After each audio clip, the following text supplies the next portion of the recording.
We're good to go. That was for the AV guy. We're good to go. Welcome back to the Andrew and Rick Show. I'll be your host, Rick. We're going to be doing part 2 of networking, infrastructure, and management. If you had the pleasure of joining us for the previous session, which was before the Microsoft Building Modern City session in this room, with Active Directory stuff, I will like to point out, for the purposes of the evaluation, all the demos we showed you worked up until the very last one. With the exception, that last one really was just some housekeeping stuff. And what was the housekeeping stuff? It was simply the roles had transferred. We were waiting for replication to achieve a level of stasis or convergence, and then we were just trying to demote the old guy and then get it away. Oren actually pointed out to us that, in case you didn't know, we could have done a forcible removal of the domain controllers once the roles were seized or transferred nicely. You always want to transfer stuff nicely. Seizing is not a great thing to do, but you can do it. If you plan on turfing and putting a bullet in the back of the server for the old domain controllers. And to do the metadata cleanup, it literally is just as simple as deleting the object in the AD users and computers nowadays, because it used to be that you'd have to go in and do this massive, really ugly metadata cleanup with NTDS util. I've done that many times in the past. But now the UI simply does that with the GUI interface to be able to fix it up. So we've been sweating to get through and get a nice converged and happy network to be able to show you the networking migration piece of things and to be able to take a look at some new stuff. And that's what we're going to be talking about here for how to get you up there for networking, infrastructure, and management. Should this all go to custard? I was going to say to HE double hockey sticks. Like that one? That works, eh? Canadian reference, I guess they don't get it. If it all happens to go to pot, there are recordings on channel9.msdn.com from both Europe TechEd and also from North America TechEd, where we had just as much fun on stage. Also, we had Macca going through and explaining a lot of these expressions that no one had ever heard of in North America. The one that got me the best was chalk and cheese. They don't understand that in America, right? It's like... We actually got a you question. You guys eat chalk over there? So yeah, national food, man. What are you talking about?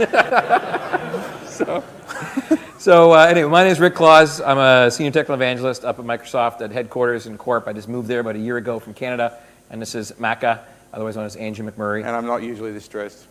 This is our last session of 10s to be able to talk about migrating your networking infrastructure and networking management. Who wants a beer? All right, who wants to forget about this and just go have a beer? Hey, all right. First round is on Macca. I asked this question before, if you were not in the previous session, what part of the infrastructure are you the most concerned with upgrading? And it came back that basically application servers were definitely the top of mind for most people. They are definitely the most complex. After that came up to Active Directory. I was surprised to see that D, which is only 13 people answering the question, came back with network infrastructure. Networking infrastructure is one of those things that it's like Active Directory. You don't really want to screw around with it, because if if you're like me and you get dyslexic when you're tired, you can easily reverse an octet when you're typing something into IPv4, and all of a sudden things aren't working, and you're just batting your head against the wall trying to figure out what went wrong. And then, of course, a colleague with a fresh set of eyes can look at it and say, "Oh, well, that IP address is wrong." Go off and fix that.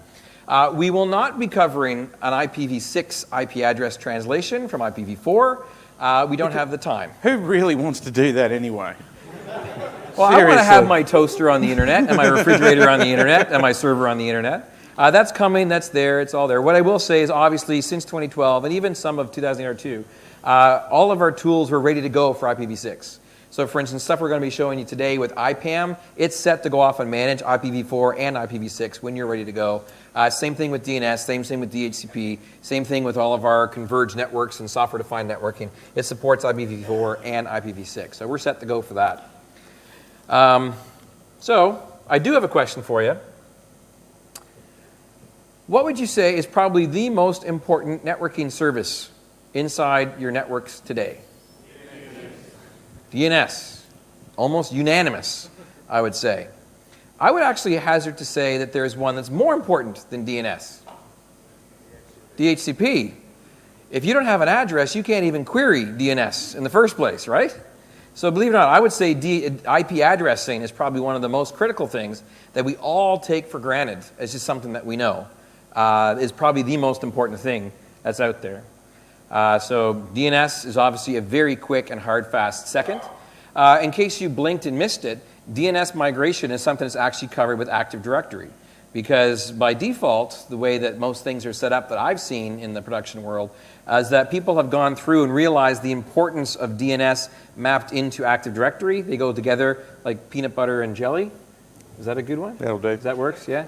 They're not chalk and cheese. It's peanut butter and jelly. Love that chalk. That basically they need to be able to query, right? You ask DNS the question, where's my domain controller inside my site? Who's the authoritative responsible service provider for this? And it comes back with the answer, go talk to this guy, and then you continue on down the path of creating Active Directory.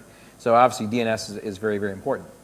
But networking-wise, networking switches, DHCP broadcast zones, being able to do DHCP relays to the proper servers, having the proper information inside your scopes, proper lease utilization, all sort of stuff is extremely important to be able to go up and to have up and working. And in fact, we kind of... Sorry. Is that this? Pretty much. Okay. So we basically expect dial tone. I'm expecting dial tone from you there, buddy. Sure as hell hope I got dial tone right now. We basically expect dial tone from our IP addressing because without it, our networks obviously don't work. Our clients don't work. It doesn't matter how many smartphones, tablets, doesn't matter who makes them, if they're a Fruit device, a Robot device, or a Microsoft device.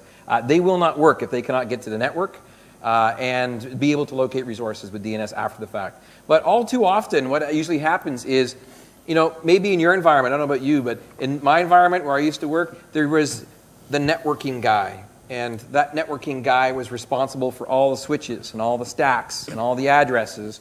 And if he got hit by a bus, we're screwed. Because it was all in his head or on sticky notes or on pieces of paper scrapped around for how to be able to go off and do different things. So we're expecting dial tone. But all too often, most people end up in this kind of situation where their most vital resource is just kind of humming along and working, and it's just there. When it doesn't work, that's when all of a sudden things go wrong. Sort of like tombstones. Yeah. So this is actually how our network might be all of a sudden. This was actually a photo I took in TechEd North America. This poor little telephone booth that had been vandalized and neglected for so long. It still took quarters if you want to give it a quarter. I don't know how you could actually dial it, but I took another shot. I didn't actually include this one here, where I fixed it by basically taking my Windows phone, putting it on top, and then attaching the cable into that. And I was going to give free phone calls to people, but didn't work. Anyway, we expect dial tone, and more than often it tends to be a little bit neglected. So the challenge that we're faced with today basically comes down to we need to have a simplified networking infrastructure. We've gone a long ways and talked about software-defined networking here at TechEd New Zealand, and also have many sessions on that at other TechEds as well. The ability to go through and to literally take that application that has been living side by side, untouched, with hard-coded IP addresses that you now have inherited, and trying to move that into a dynamic data center is next to impossible without re-IP addressing it. Software-defined networking allows you to basically run that guy literally inside like a bubble, but still allow him to communicate no matter where those two different nodes happen to sit. Even on different subnets, you can completely isolate the network that it's in and still allow communication to it, all with software-defined networking. So that's definitely one of the things we've been able to address. We need to come up with a guaranteed high level of service level agreement if the network goes down, better manageability, better control, better documentation, making sure we put up a different level of resiliency. Who here makes DHCP scopes as super scopes?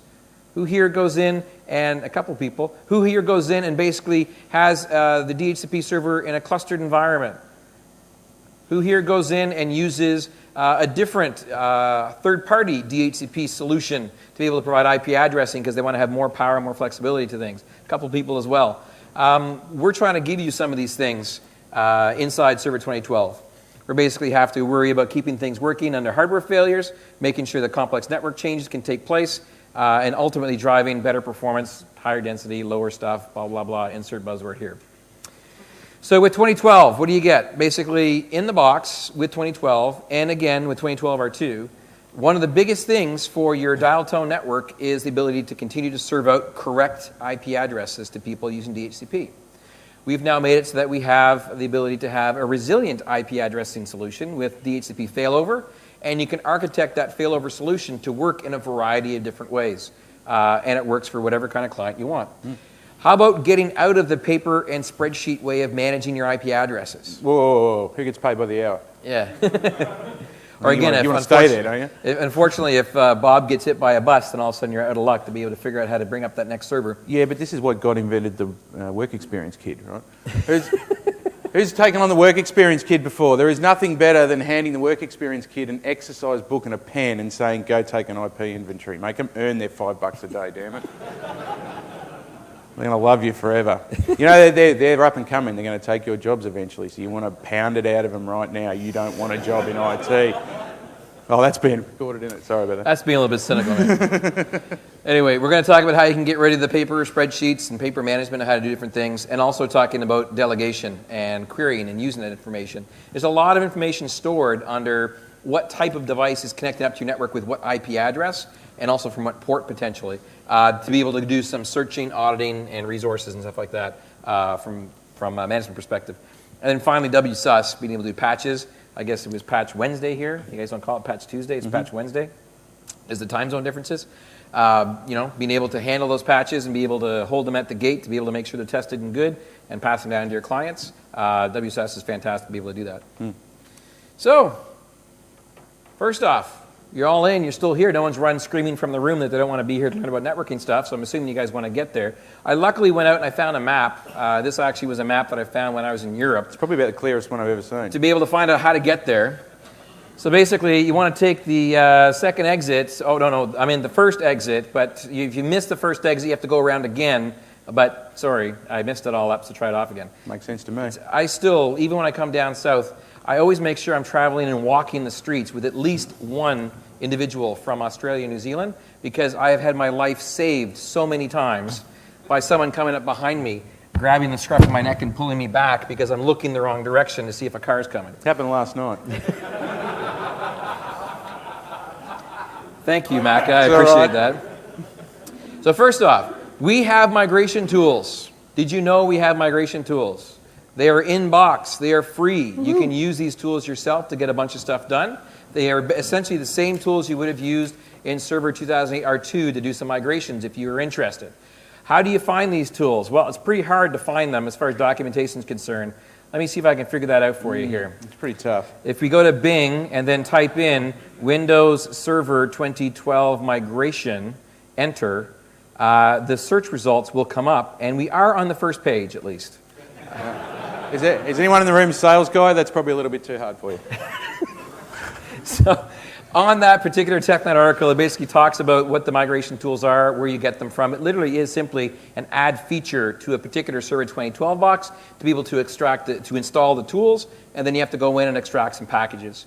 To do that, basically, once you've got that done, these are the individual PowerShell commandlets that you'll be using to be able to do the migration of different things. Gets make server feature and basically discovers what's available to be used.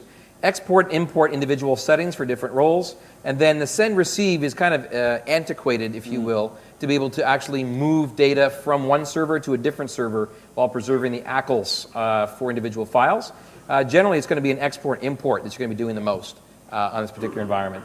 We're going to be using export import for doing DHCP migration because DHCP migration, if you have very large scopes with lots and lots and lots of reservations and lots of active leases, sometimes simply doing a backup and then doing a restore doesn't work for you. You miss a bunch of stuff and then you just end up in a bad spot.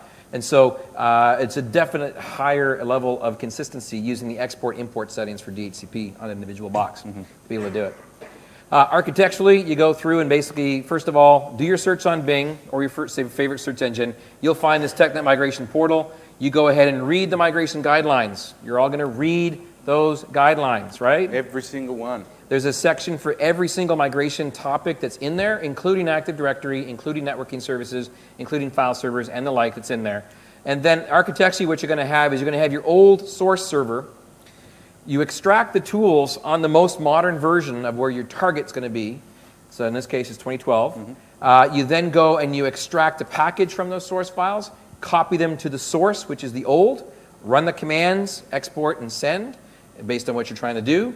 Potentially, you could save stuff to a temporary location. Sometimes it's a USB stick, sometimes it's an actual file share, and then you run the import on the receiving side to be able to bring this information in. It goes and reads the files that were previously exported, has to be unlocked with a password, and then goes ahead and brings all that sort of stuff over. That's the general architecture for how this works. Everyone understand? How about we reinforce that a little bit and actually show it to you? Mac is going to demonstrate how to install the tools, extract the tools, and make them available on the appropriate machines. Cool. You're ready? I'm ready. Are you sir? Yeah. Okay. Here we go. Just also as a public service announcement, we will be leaving time to be able to draw that lovely Nokia 520 phone based on trivia questions, so pay attention as we go through these. Alrighty.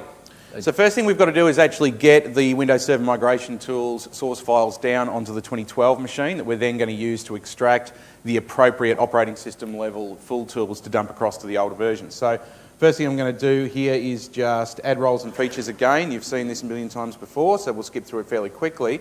But this time what we're doing is we're simply moving straight across to features, and if I can just zoom in there, you'll see that one of the features we have here is the Windows Server Migration Tools. So we're going to choose those. To be extremely clear, he's on the most modern patched version of the server that he wants to migrate to as the source to generate these tools. Correct. Don't use the older ones that are on 2008 or 2. Because they're not going to work.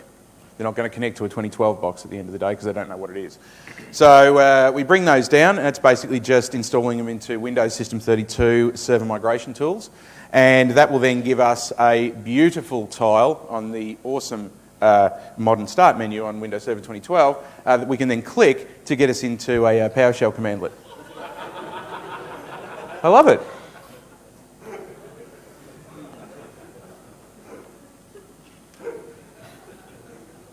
I got nothing to say. Alrighty. So at this point we do a little bit of dance. We're waiting for the feature installation to complete. Maybe a bit more of a dance.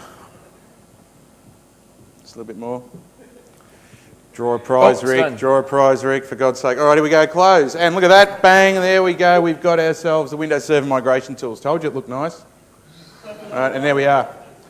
Now, at this particular point, we're just going to move ourselves to Wait, stop.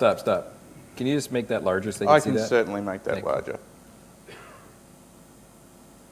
Just so you guys can see it in the back there. Console. I was going to zoom in. There you go. Well, But there you go, that's even better. Can everyone see Yeah. that okay? Right.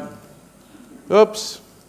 I hate typing at the command line. If there's one thing I really despise, I was about to. You've got to get far enough. If you just type server, it's going to give you a whole bunch of options when you hit tab. So I was just getting to that MI bit, and we're going to be fine. All right, so now that I'm here, what I need to do is go and generate the package of files that I'm then going to transfer across to the 2003 box in order to do the migration, in this case, of DHCP across. So I'll do a smig deploy.exe, and then I need to tell it that I want to create a package, and the package is for a certain type of architecture. And that architecture in this case is a 64-bit version of Windows Server 2003. Remember I told you that this was a unicorn install? I don't know where he got the bits to install 64-bit 2003, but it works. And I'm going to stick the source files that I need to put across into a folder called Migration Tools on the root of the C drive. Yeah, that was simple, wasn't it? Now what we've got, I'll just open up another copy of File Explorer, is a folder called Migration Tools, and inside that I get a folder for the actual migration binaries that I've created for a 64-bit version of WSO3, and you can see them all in there. So what we now want to do is literally copy those across. Don't forget, you need to do that for every architecture that is a possible source. That also could be a 64-bit 2008 or 2002 box as well. Cool, enjoy that, won't you? So now that we've done that, we'll go across to our 2003 box, like so. And over here we've got ourselves a working DHCP server, but the first thing we need to do is go and install those tools onto that particular machine. So I'll just open up a command prompt, run it as administrator without restricted access. Thank you very much. All right, and now I'm going to have to change this one as well. I do beg your pardon, so we'll get that done very quickly. It's going to be too big, that one. Well, I'll find it. There you Good. go. No, go back to Consolas. Do 20. You want 20? There you go. There we go. Alrighty.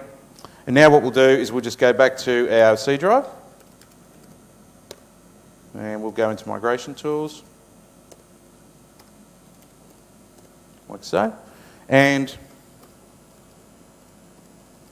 we'll just run smig deploy.exe. Now what that's going to do is in our administrative tools section, it's going to create a program group for the migration tools and allow us to go into a PowerShell window from there. So we'll hit that. It says, you have done that for you. Opens a PowerShell window for me immediately, but you should now see that your migration tools are appearing inside there now as well. So you should mention that there is a dependency on .NET Framework 3.5 on this as well. Yeah, absolutely. That was already previously installed. Yep. It would have actually prompted you saying, hey, you don't have .NET Framework on there. Please make sure you have it installed. Cool. All right, they're in. Good. So I guess we should get back to this over here. Yep. Get my clicker. So you did the built-in migration tool install. So the first thing we're going to be doing is migrating a 2003, in this case, DHCP server over to 2012. This is how hard it is. You have your DHCP server that's up and running, 2003 R2, 2008, 2008 R2, and you're going to migrate it to 2012. Let's go ahead and do it. Okay. There's nothing there. It's so simple.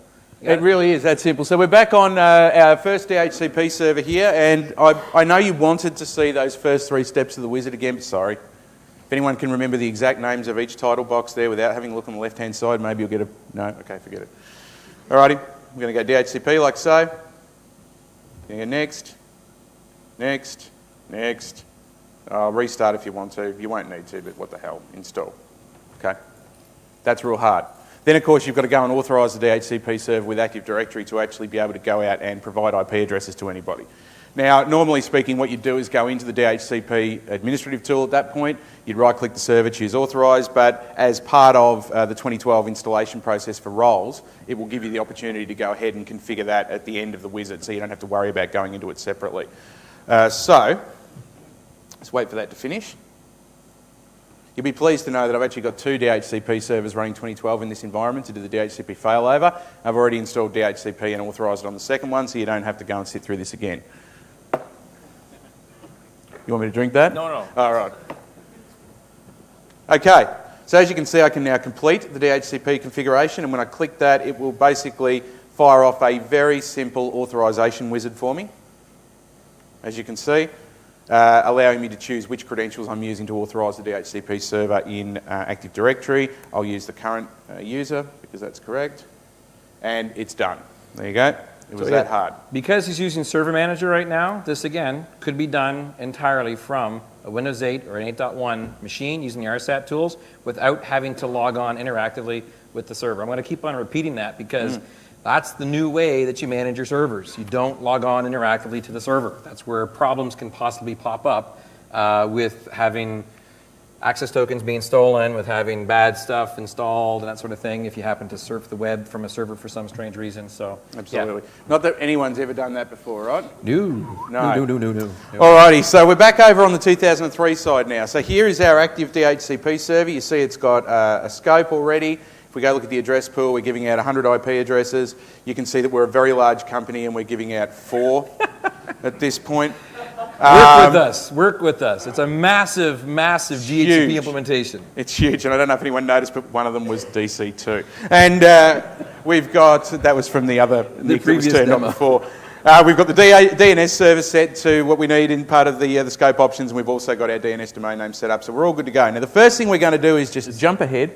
Your DHCP scope options, is it pointing to 21 or to 11? 21. Good. You fixed it. Yeah. Go ahead. Carry on. Oh, jeez. What does he take me for? An Australian, so no wonder he's worried. Alrighty.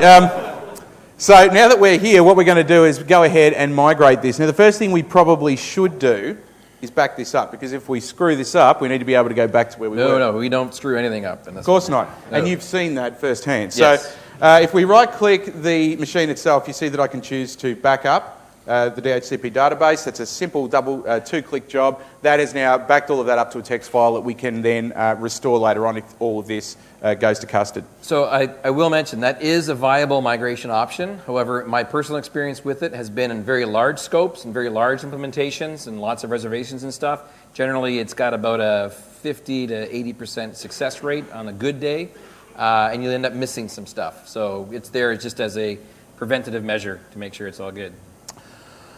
Okay, now we have to type out the dreaded PowerShell commands and get them right the first time. Otherwise, we look stupid. Do you want me to proofread as you go? Okay, so the first thing we're going to do is stop the DHCP server. So this is when you're actually going to interrupt services being provided, obviously, to your customer.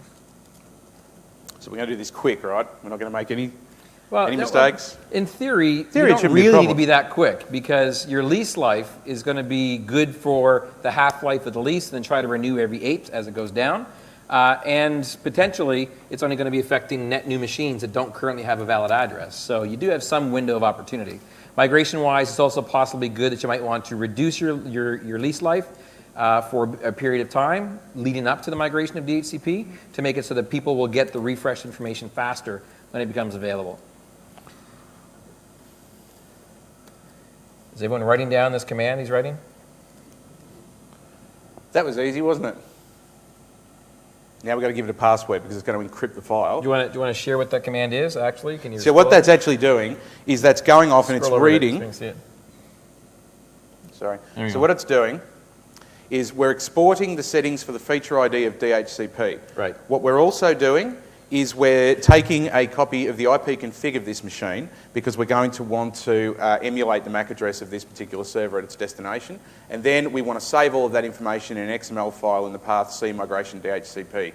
And we want you to tell us lots about it, please. There's also one more little hitch to this. If you remember from your networking days of DHCP, it's a broadcast-based solution. It needs to have MAC address. The client needs to know where to go back to be able to find out where it needs to renew its address from. So we do want to migrate the IP address to the new box to make it completely seamless. Otherwise, the clients will just try to go back, doesn't exist, time out, give up, look for a new one, and then move to the new guy. We don't want to have that happening. It also will go through and migrate the groups required to be able to administer the box too. Yep, that's true. So now what I'm doing is I'm going to run an ipconfig/all on this machine and pipe the output to a text file. Because we've taken the MAC address and we've put it into the encrypted XML file, we need to know what that is so that on the far server, the server that we're migrating to, we can effectively re-import that. So Scopes are basically assigned on a per network card basis. You must have the same number of network cards from the source to destination when doing your migration. And you basically are matching up this old MAC address that for this particular scope is going to be matched up to this guy on the new side and basically make that association. now I'm running a netsh command to delete the entry for the 2003 DHCP server, So you're deauthorizing the box in Active Directory. effectively, and then I'm going to turn it off. Making sure I don't get that wrong. Looks good to me. How many spaces are there between delete and server? Is that right? Yeah, that would screw that up. Now, obviously, you could be doing this through a GUI interface too if you wanted to deauthorize the system. You don't need to though. Okay, we've done that, so now what we want to do is just get rid of that and take that output, which is currently sitting in the C drive. There's a migration directory, so we'll copy that across to the 2012 box where we're going to migrate it to. Obviously, you could point that to an in-between temporary storage server that they both have access to if you wanted to. Yep.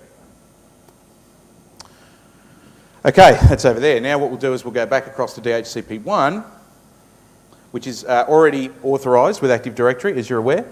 And we'll go into the migration folder here, go into DHCP and have a look at that ipsettings.txt file. And the one that we're interested in is this physical address here, 0015 5D01 7079. Okay, we're going to need to take that, and when we do the import setting on this side, we're going to need to specify that MAC address as listening on this particular computer.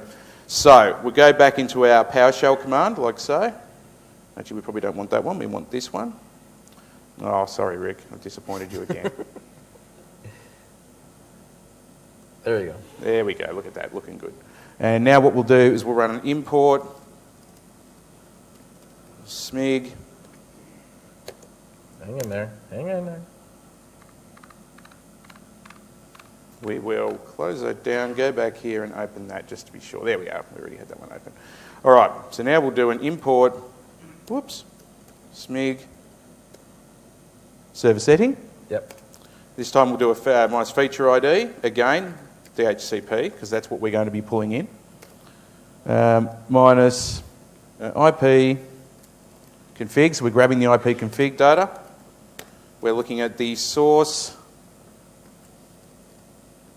physical address being 00, what was it again? 5D. Sorry, I'm reading my crib notes here. It's also inside the text file you can just use. 70, 79. Yeah, I don't want to go mucking around with resizing windows again. I hope the MAC addresses are the same. They are. In your demo environment. And the target physical address. The target physical address, says he, as he just double checks. So our target physical address is 70-C6, which is correct. So 0015 5D 01. You're all hoping you don't get a question like this on the exam, aren't you? You can guarantee, though, that if Bruno had anything to do with it, it's screwed. True or false, the IP address, MAC address for the DHCP server demo was 50-50 chance.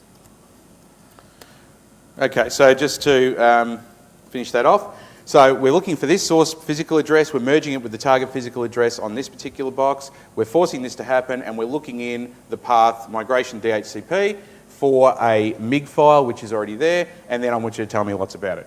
So we go look at the file and we say, right, we found a file, it's got a password. What's the password? Well, it's this one. Now, before we go any further, does anyone want me to do a bullwinkle, nothing up my sleeve thing and show you DHCP on this box? Yeah, I can see it, man. All right. DHCP should be blank on that box. And you can see there's no scope. Yep. Okay? So all happy with that? Nothing up my sleeve? Go. Just thinking about it. I like the ASCII animation. It's good. Now, who didn't love ASCII animation in the old days, huh? I love when it's installing something, it goes, woo. Remember all those ASCII animations you used to get on your really old phone and you laughed? It was hilarious, wasn't it? Some loser spent all that time making that picture. Wish you could do it yourself. Collecting data, please wait. I'm glad this is a very small scope with only a couple of active leases and a small reservation. Yeah, imagine what it would have been like this for real. Yeah. And now it's been, 15 days and everyone's trying to get a new IP address. We're all in the land of 169.254 now. Woohoo! Just thinking about it. I'm getting dizzy watching that thing spin.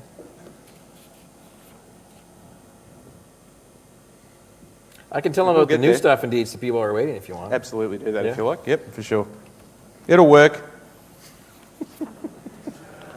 Why do you not believe me? The new world of DHCP in 2012 and 2012 R2. There essentially is no difference between 2012 and 2012 R2 as far as DHCP is concerned for what's new. The big thing that's available basically is the ability to have a synchronization of DHCP between multiple DHCP servers. And using this, you basically are able to set up a hot failover if you wanted to, or it can do load balancing if you wanted to. You no longer have to worry about having to create scopes on both sides with 80% of the scope on one, 20% on the other, and then flip it around, 80% of this guy's over here and 20% on that guy over there. Now you simply go in and it does a replication of the data across the board between the two different boxes using industry standard protocols to be able to do that and to be able to run. I just saw a big puke of yellow on the screen, so I'm assuming it's done over there. Let's have it, we go back and show them Yep, that. absolutely. All right, so we've got the puke of yellow, looking nice. So now what we can do is go back across. Scroll up. Oh, sorry. Show them what it looks like. There we So go. you can basically see that there is a result. It was exceeded. It goes down to the bottom. It goes through and has the has all the different settings for the DNS server. As you can see, though, it is complaining that it doesn't have IPv6 settings, and I'm thinking, like I care. You want me to do what? Later on, it does migrate IPv6 and IPv4 at the same time. And it makes sure that everything is all good, brings it over. A refresh on the tool over here now. Give it a refresh, start it up again because it's turned it off. Because it has to turn off DHCP while it's bringing everything across. And here's where it's going to basically check and say, hey, am I authorized to work? Yes, I am. Boom. There it is. Now, there we are. We even got the address leases, the address pool, the lot. And no policies, of course. There's our scope options. 21, looking good. Nice. Alrighty. So now what we can do is if we just jump back across to a client machine that we've got on the network.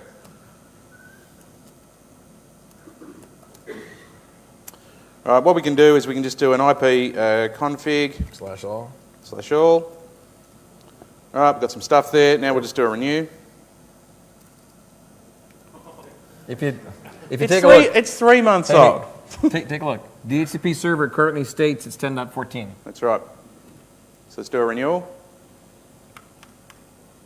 Of course, he forgot to turn off his 2003 one, so let me just do that. But that's the service has been stopped Don't shut anyway. it down. Just turn it off. Turn that stupid thing off. Yeah, would I'm you? going to.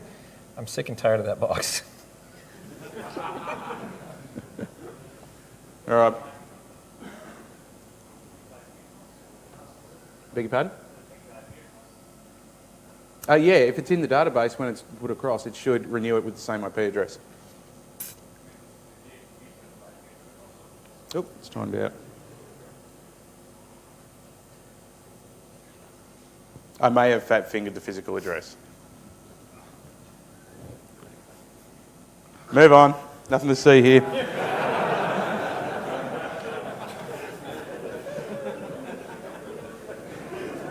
Let me just double check that, eh? Give away some freaking maple syrup, will you? Okay. No, save it. You might need it. DHCP failover with an active environment if you wanted to. It basically knows if the other servers are available. It has a heartbeat going between them, and if there's a problem, it can go off and start to assume the responsibility of passing off addresses to it. Absolutely no clustering is required to be able to do this. They can be in 2 different independent subnets. They can be able to go through with DHCP helpers, pass information back and forth across those subnets to be able to be able to go and continue to work.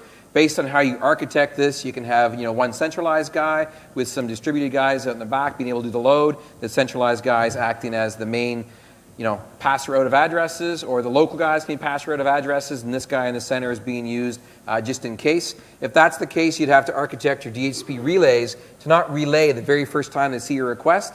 Instead, wait for a couple of times and then go ahead and do the relay to be able to talk to the first guy that has the master set of addresses when you set that up. You are going to be able to set up the DHCP failover and that sort of stuff, right? Yeah, of course. Oh, good. You want me to do it now? No, I'm just checking to see what your client's doing over there. I'm all good to go. Because the next slide is doing the failover part, so. Right. Okay. Let's see how redundant we are. Excellent. Alrighty. So, what I've got now is 2 DHCP servers. So I have one installed on DHCP1, and I have another installed on DHCP server 2. All right. So I did that before. If we just go and have a look at DHCP over on this second machine, you'll see that at the moment it's just having a little bit of trouble getting itself authorised. And at the moment it has nothing inside it, as you can see. Okay? So there are no scopes there whatsoever.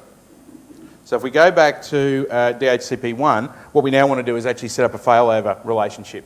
Now, in order to do this, what we do is we simply go to the scope that we want to create a failover relationship for and choose configure failover like so.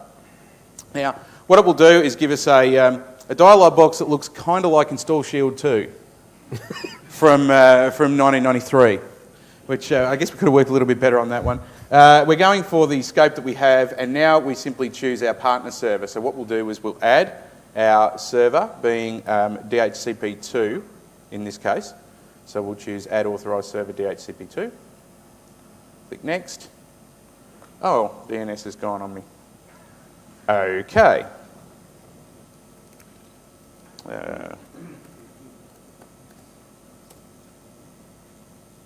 Did I forget to set up DNS on that one? Let me just double check that. I had to do this to a lot of machines very quickly, so I may have actually missed DHCP2.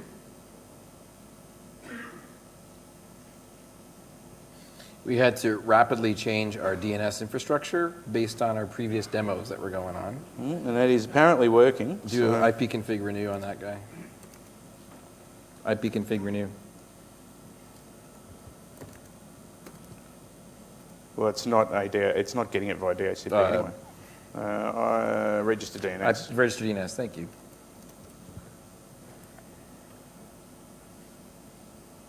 It's been initiated. Well, that's a good thing. We've definitely got that on the right box. Let me just check that. 21 is correct. Okay. Let me just go back and try again. 2012 DHCP2. Oh. Why do you do this to me? Yeah, flush your cache. Yep.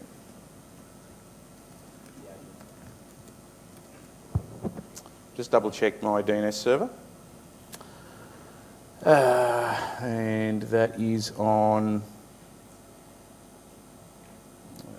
DC1.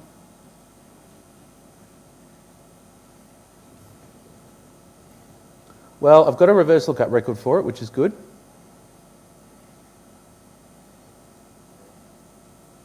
And I have a forward lookup record for it as well, which is even better. So, why are we not seeing it? What is it saying? 25. What is it actually? No.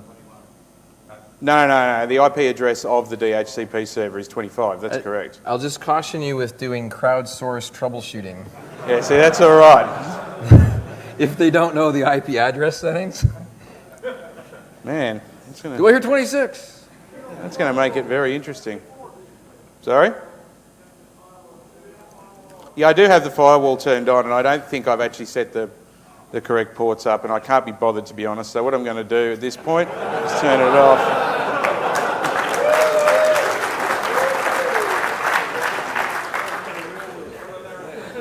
That's what you call real world right now.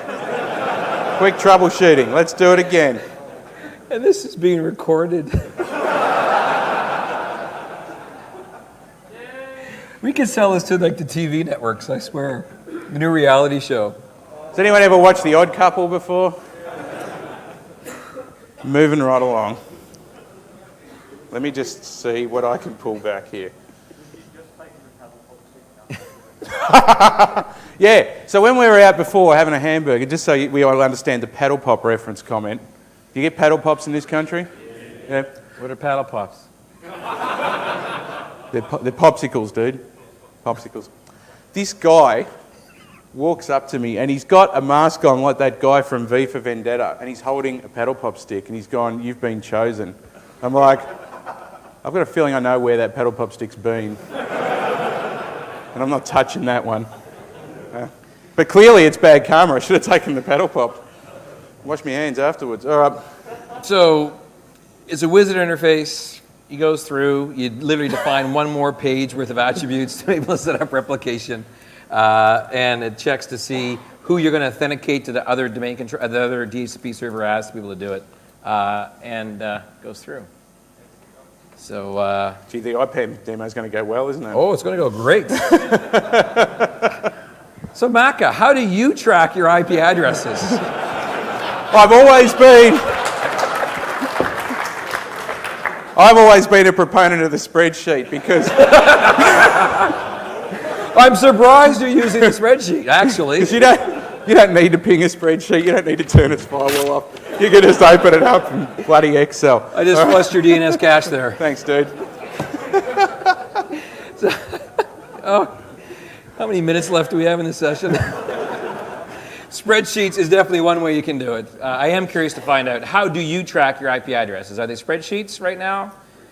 Hopefully, at least something like a spreadsheet. It's better than a piece of paper to be able to do it. The pros, it's very easy to do. It works for very small networks, but as your networks grow, it becomes more and more complex. The problem with the spreadsheet option is obviously as soon as you introduce any change to your environment, like your master DNS server, it becomes instantly outdated because someone else needs to go off and take a look at it, right? Another option you can go through is with some in-house tools. I actually met some guys that wrote their own code for a web page to be able to go off and log and track different addresses. That's all fine, but again, as soon as that data goes someplace, everyone has to use that same thing to be able to do it. I mean, the way I used to allocate IP addresses was very simple. I had a small to medium-sized network. I was using C-class addresses for my subnets. I had routers between my subnets. And I would go through and say, okay, on my 255 address range that I had, on 254 address range that I had on one particular subnet, I just kind of reserve the first 10 and just leave them and not use them. From 11 to 20, I'd use those for my servers. From 20 to 50, those would be my hard-coded addresses that need to be for individual workstations that had to be hard-coded or printers or something like that. And then from 100 to 200, that would be my DHCP scope. And that would just be the way that I would do it. There was nothing stopping anyone else from going into that network and just plugging and taking one from somewhere else, and I'd have no idea. And that's generally the way that looks like most of you also did that as well, because most of you are nodding, that you're sympathetic in my pain that I've been through. The other way you can go through, and I mentioned some people did use these, are these commercial appliances you can use as well. Who's got one of them? There's a couple people over there in the corner that said they used some. Yeah. The commercial appliances tend to have a better level of automation. They got a nice web page to look at it, self-serve features. They integrate in with their own and different types of DNS and DHCP servers. However, they tend to also be quite expensive. And so IPAM is something that we came up with, included in, we didn't come up with the concept of IP address management, obviously, but we've implemented this as a new feature you can install on individual servers to basically be able to manage your environment. So with IPAM, it's inbox, does not cost you an extra dime, works on server, standard, or data center. Inbox solutions that basically complement and work with Microsoft-based DHCP and Microsoft-based DNS addresses. Stabby, stabby, stabby. You set? I think we're good to go. Okay. Okay? Come on. What was it? He doesn't know. Okay. No, I just turned it off and on again. No worries. That's what you're doing, isn't it? So why don't you show us DHCP failover? Can I just try it first before I... Hang on. I don't want to reconcile that. I don't think we can reconcile I don't think we can anything reconcile anything at this point. You're absolutely right. Hang on a minute. I'm just... Oh, for Christ. Is number 2 not authorized or something, dude, or what? Apparently the only authorised server now is the 2003 one, even though it's turned off.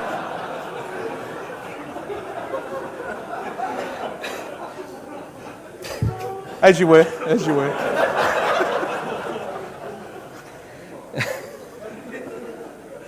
Oh. Is this not the best session you've been to this week? Thank you.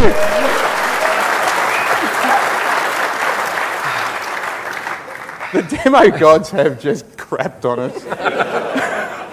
IP address man. I'm trying to regain control of the room here. Address space management is one functionality what IPAM does. So basically, once you already have your existing components in place and working, you can deploy IPAM to be able to go in and to now manage these remotely from a different console using standard remote procedure calls and PowerShell commands and other basic trends to be able to go off and manage different systems, provided they are Microsoft-based. You can also use it for network discovery. So it's able to go in and basically query the Active Directory, find out what different servers are in the Active Directory, and query them to find out, do they run DHCP, do they run DNS, are they domain controllers, to be able to include them inside your inventory of what can be managed. It also is able to go in and basically from this one spot, go through and manage servers on the same time. I mean, imagine the ability to go through, once it's all been cataloged in inventory, it's all set to go, and say, I don't know, my DNS server isn't working on .11. I'm going to search all of my scopes across all of my DHCP servers for wherever that is referenced at .11 and change it to .24. Dude, I'm a professional. It's going to work, all right? So there wouldn't be any problems with DNS or DHCP on my network. You can do that with IPAM. And then finally, from a visibility and auditing perspective, with a little bit of extra fun and a little bit of extra research, you basically have a log of every single IP address that was given out to every single client, including which address, MAC address was used, and which user account was on that machine to be able to use it. You can actually pull off a list of show me all the iPads that are in my environment and what addresses they're using and where they got them from and what networks they're signing on from. All just by looking at the log files, and this guy interprets it for you, which is really, really cool. So, with IPAM components interaction, did you think that's ready to go, or should I keep on going? It is? What? It's ready to go. DHCP failover. Take 3. Right. As you can see, we've got a Contoso Corp scope. It's got a few things in it. Never mind the fact the client couldn't get anything off it. It doesn't matter anymore. We've got a second DHCP server. We're going to share that scope with the DHCP server. We've put in the name. We've typed it in manually because when we chose add server and got that list of authorised ones, we couldn't see it. But we don't care anymore because we're hitting next. And it works! And now... But we're not going to check the other end to see if it appears. Now we're going to choose what type of mode we're doing. Are we going load balancing mode or are we going hot standby mode? So in a load balancing mode, we're doing an active-active type of thing where both servers have a certain amount of IP addresses they can give out, and they will both service clients. Hot standby, I do nothing until first one dies, then I do something. Pretty simple, right? Okay, so we'll go load balance. We will put in a shared secret that they will use to establish the relationship in the first instance. And obviously, in case anyone hasn't mentioned or noticed this before, we're doing this failover with another Microsoft DHCP server. It works Microsoft to Microsoft. I would just like to point out the 5 instances of the word successful there. And if we now jump across to our second DHCP server. Oh, I thought you weren't going to check it. I wasn't, but I'm feeling good. Oh, there it is! Bang! Let's do some IPAM, shall we? Oh, okay. Let me quickly take you through a little bit of the architecture. Oh, question. So when it's in standby or failover mode, is it actually detecting that the DHCP is down? Correct. When it's in... Repeat the question. All right, so when it's in hot standby mode, is the partner DHCP server actually checking the health of the first DHCP server? Is it actively... Server service, or is it the active server? It's checking for the server, and it's also doing a remote procedure call to see if the service is live as well. It also replicates all the changes going on Yep. for any new addresses going on. When it loses that connection, it says, "Ooh." Especially in a load balancing scenario, Yeah. they need to replicate the information between each other so they don't accidentally start giving out the same IP addresses. I'm going as fast as I can, man. I know I've only got a couple of minutes left. So yes, as you're right, it's all good. It'll Okay. work. It will work. You've seen it work. Okay.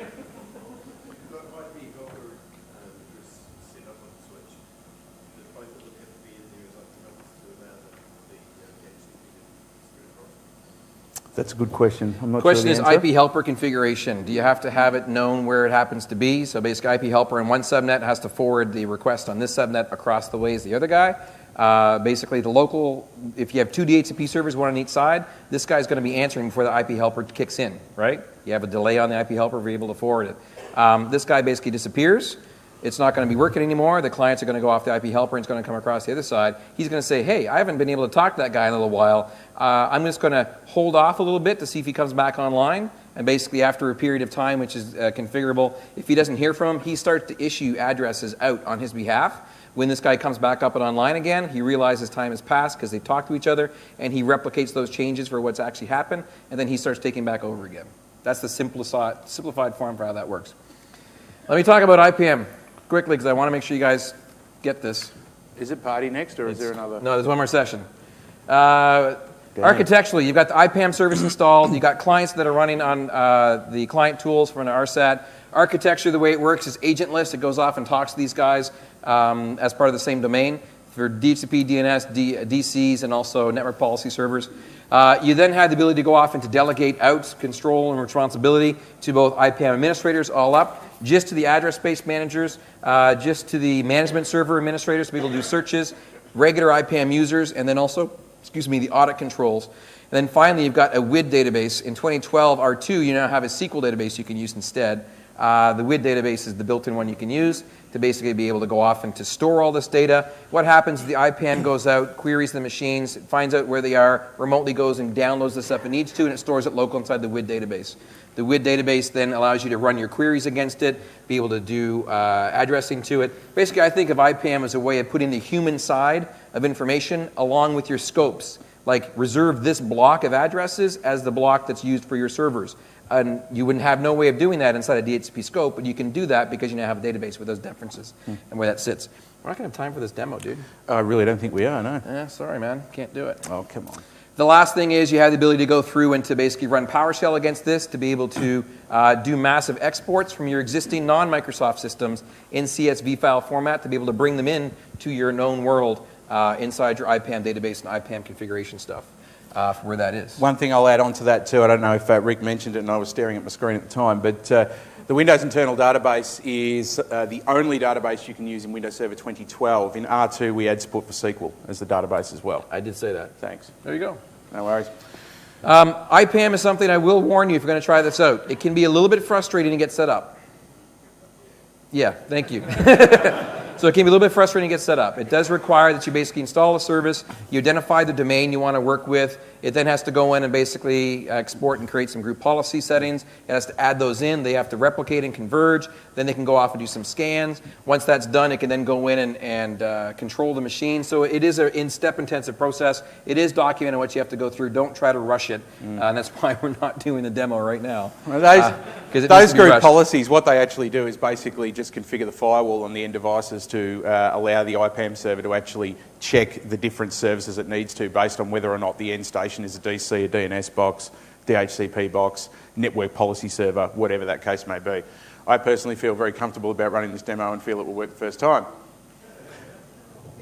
But I've only got a couple more minutes left, so I don't know if we're going to get there in time. Right now, we are currently sitting on an installation of about 64%, and we're very unlikely to get there. The install itself for IPAM? That's the install for IPAM. I don't think I've got time to show everything, unfortunately. The install process is the same for 2012 and 2012 R2. I will state, if you're interested in trying this out in your own sandbox, there is a hands-on lab available for Windows Server 2012 hands-on labs.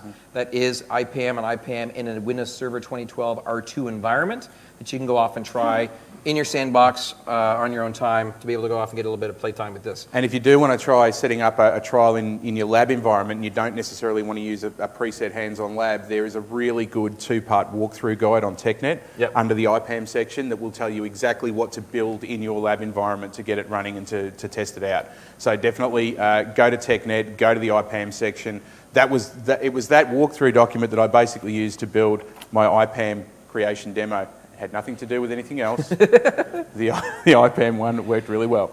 Last is simply migrating WSUS. Again, this is up to you if you want to go ahead and do a migration of WSUS. If you do a migration, you're able to preserve your computer groups.